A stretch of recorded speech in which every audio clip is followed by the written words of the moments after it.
Assalamualaikum warahmatullahi wabarakatuh. Kisah istri Rasulullah, Hafsah bin Umar. Hafsah binti Umar bin Khattab adalah putri seorang laki-laki yang terbaik dan mengetahui hak-hak Allah dan kaum muslimin. Umar bin Khattab adalah seorang penguasa yang adil dan memiliki hati yang sangat khusyuk. Pernikahan Rasulullah dengan Hafsah merupakan bukti cinta kasih beliau kepada mukminah yang telah menjanda setelah ditinggalkan suaminya, Hunais bin Hudzafah As-Samahi, yang berjihad di jalan Allah, pernah berhijrah ke Habasyah, kemudian ke Mekah, dan gugur dalam perang Badar. Setelah suami anaknya meninggal, dengan perasaan sedih, Umar menghadap Rasul untuk mengabarkan nasib anaknya yang menjanda. Ketika itu Hafsah berusia 18 tahun. Mendengar penuturan Umar, Rasul memberinya kabar gembira dengan mengatakan bahwa beliau bersedia menikahi Hafsah. Nama lengkap Hafsah adalah Hafsah binti Umar bin Khattab bin Naf'al bin Abul Uzza bin Riyah bin Abdullah bin Qurt bin Rajah bin Adi bin Lu'ay dari suku Arab Adawiyah. Ibunya adalah Zainab binti Mat'un bin Hubay bin Wahab bin Hudafah, saudara perempuan Utsman bin Mat'un. Hafsah dilahirkan pada tahun yang sangat terkenal dalam sejarah orang Quraisy, yaitu ketika Rasulullah memindahkan Hajar Aswad ke tempatnya semula setelah Ka'bah dibangun kembali setelah roboh karena banjir. Sayyidah Hafsah radhiyallahu anha dibesarkan dengan mewarisi sifat ayahnya, yakni Umar bin Khattab. Dalam soal keberanian, dia berbeda dengan wanita lain. Kepribadiannya kuat dan ucapannya tegas.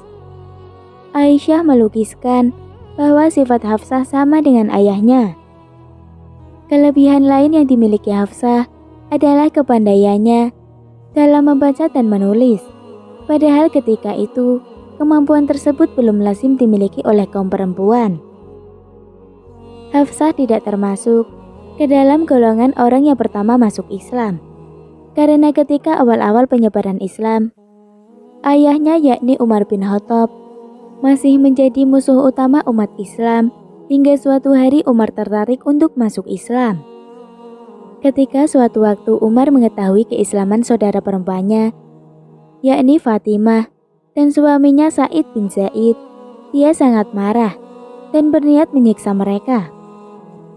Tetapi sesampainya di rumah saudara perempuannya, Umar mendengar bacaan Al-Quran yang mengalun dari dalam rumah, dan memuncaklah amarahnya ketika dia memasuki rumah tersebut.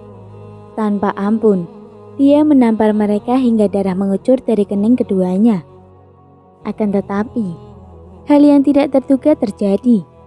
Hati Umar tersentuh ketika melihat darah mengucur dari dahi adiknya. Kemudian diambillah Al-Quran yang ada pada mereka. Ketika selintas dia membaca awal surat At-Toha, terjadilah keajaiban. Hati Umar mulai diterangi cahaya kebenaran dan keimanan. Setelah kejadian itu, dari rumah adiknya, dia segera menuju Rasul dan menyatakan keislamannya di hadapan beliau. Umar bin Khattab bagaikan bintang yang mulai menerangi dunia Islam, serta mulai mengibarkan bendera jihad dan dakwah hingga beberapa tahun setelah Rasul wafat. Setelah menyatakan keislamannya, Umar bin Khattab segera menemui sanak keluarganya untuk mengajak mereka masuk Islam. Seluruh anggota keluarga menerima ajakan Umar, termasuk di dalamnya Hafsah yang ketika itu baru berusia 10 tahun. Peperangan pertama antara umat Islam dan kaum musyrik Quraisy adalah Perang Badar. Dalam peperangan ini, Allah telah menunjukkan kemenangan bagi hamba-hambanya yang ikhlas, sekalipun jumlah mereka masih sedikit. Hunais termasuk salah seorang anggota pasukan muslimin, dan dia mengalami luka yang cukup parah sekembalinya dari peperangan tersebut. Hafsah senantiasa berada di sisinya dan mengobati luka yang dideritanya.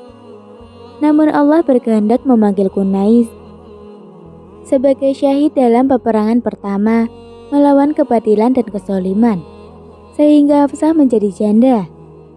Ketika itu usia Hafsah baru 18 tahun. Namun Hafsah telah memiliki kesabaran atas cobaan yang menimpanya. Umar sangat sedih karena anaknya telah menjadi janda pada usia yang sangat muda. Sehingga dalam hatinya terbetik niat untuk menikahkan Hafsah dengan seorang muslim yang soleh agar hatinya kembali tenang. Untuk itu dia pergi ke rumah Abu Bakar dan meminta kesediaannya untuk menikahi putrinya. Akan tetapi Abu Bakar terdiam, tidak menjawab sedikit pun. Kemudian Umar menemui Utsman bin Affan dan meminta kesediaannya untuk menikahi putrinya. Akan tetapi pada saat itu Utsman masih berada dalam kesedihan karena istrinya, Ruqayyah binti Muhammad, yang baru saja meninggal. Utsman pun menolak permintaan Umar. Menghadapi sikap kedua sahabatnya, Umar sangat kecewa dan dia bertambah sedih karena memikirkan nasib putrinya. Kemudian dia menemui Rasulullah dengan maksud mengadukan sikap kedua sahabatnya. Mendengar penuturan Umar, Rasul bersabda, "Hafsah akan menikah dengan seseorang yang lebih baik daripada Utsman dan Abu Bakar. Utsman pun akan menikah dengan seseorang yang lebih baik daripada Hafsah." Semula Umar tidak memahami maksud ucapan Rasulullah, tetapi karena kecerdasan akalnya, dia kemudian memahami bahwa Rasul yang akan meminang putrinya. Di rumah Rasulullah, Hafsah menempati kamar khusus, sama dengan Saudah binti Zum'ah dan Aisyah binti Abu Bakar. Secara manusiawi, Aisyah sangat menyemburi Hafsah karena mereka sebaya. Lain halnya Saudah binti Zum'ah, yang menganggap Hafsah sebagai wanita mulia, putri Umar bin Khattab, sahabat Rasulullah yang terhormat. Umar memahami bagaimana tingginya kedudukan Aisyah di hati Rasul. Dia pun mengetahui bahwa orang yang menyebabkan kemarahan Aisyah sama halnya dengan menyebabkan kemarahan Rasul. Dan yang ridho terhadap Aisyah berarti ridho terhadap Rasul. Karena itu Umar berpesan kepada putrinya agar berusaha dekat dengan Aisyah dan mencintainya.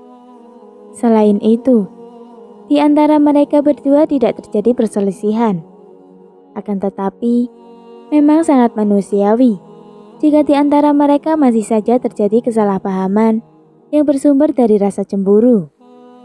Dengan lapang dada Rasulullah mendamaikan mereka tanpa menimbulkan kesedihan di antara istri-istrinya. Hafsah senantiasa bertanya kepada Rasul dalam berbagai masalah, dan hal itu menyebabkan marahnya Umar kepada Hafsah. Sedangkan Rasulullah senantiasa memperlakukan Hafsah dengan lemah lembut dan penuh kasih sayang. Rasulullah pernah marah besar kepada istri-istrinya ketika mereka meminta tambahan nafkah, sehingga secepatnya Umar mendatangi rumah Rasulullah. Umar melihat istri-istri Rasul murung dan sedih. Sepertinya telah terjadi perselisihan antara mereka dengan Rasulullah. Secara khusus, Umar memanggil Hafsah dan mengingatkannya untuk menjauhi perilaku yang dapat membangkitkan amarah beliau, dan menyadari bahwa beliau tidak memiliki banyak harta untuk diberikan kepada mereka. Karena marahnya, Rasulullah bersumpah untuk tidak berkumpul bersama istri-istri beliau selama sebulan, sehingga mereka menyadari kesalahannya, atau menceraikan mereka jika mereka tidak menyadari kesalahannya. Setelah genap 1 bulan, Rasulullah menjauhi istri-istrinya. Beliau kembali kepada mereka. Beliau melihat penyesalan tergambar dari wajah mereka. Mereka kembali kepada Allah dan Rasul-Nya. Untuk lebih meyakinkan lagi, beliau mengumumkan penyesalan mereka kepada kaum muslimin. Hafsah dapat dikatakan sebagai istri Rasul yang paling menyesal, sehingga dia mendekatkan diri kepada Allah dengan sepenuh hati dan menjadikannya sebagai tebusan bagi Rasulullah. Hafsah memperbanyak ibadah, terutama puasa dan sholat malam. Kebiasaan itu terus berlanjut hingga setelah Rasulullah wafat. Karya besar Hafsah bagi umat Islam adalah terkumpulnya Al-Quran di tangannya setelah mengalami penghapusan karena dialah satu-satunya istri Nabi yang pandai membaca dan menulis. Pada masa Rasulullah, Al-Quran terjaga di dalam dada dan dihafal oleh para sahabat untuk kemudian dituliskan pada pelepah kurma atau lembaran-lembaran yang tidak terkumpul dalam satu kitab khusus. Pada masa Khalifah Abu Bakar, para penghafal Al-Quran banyak yang gugur dalam peperangan Riddah atau peperangan melawan kaum murtad. Kondisi seperti itu mendorong Umar bin Khattab untuk mendesak Abu Bakar agar mengumpulkan Al-Quran yang tercecer. Awalnya Abu Bakar merasa khawatir kalau mengumpulkan Al-Quran dalam satu kitab itu merupakan sesuatu yang mengada-ngada, karena pada zaman Rasulullah hal itu tidak pernah dilakukan. Akan tetapi, atas desakan Umar bin Khattab, Abu Bakar akhirnya memerintahkan Hafsah untuk mengumpulkan Al-Quran, sekaligus menyimpan dan memeliharanya. Mushaf asli Al-Quran itu berada di rumah Hafsah hingga ia meninggal. Dalam kitab Sifatus Safah diterangkan bahwa Hafsah meninggal dunia pada 41 Hijriah. Yang memimpin sholat jenazahnya ketika itu adalah Marwan bin Al-Hakam yang menjabat gubernur di Madinah ketika itu. Sementara yang menurunkan jenazahnya dalam kubur ketika itu adalah dua saudaranya, Abdullah bin Umar dan Asim bin Umar, juga putra-putra dari Ibnu Umar yaitu Salim, Abdullah, dan Hamzah. Semoga rahmat Allah senantiasa menyertai Hafsah, dan semoga Allah memberinya tempat yang layak di sisinya. Demikian kisah yang dapat saya sampaikan. Mohon maaf apabila ada pengucapan kata yang kurang jelas. Wassalamualaikum warahmatullahi wabarakatuh.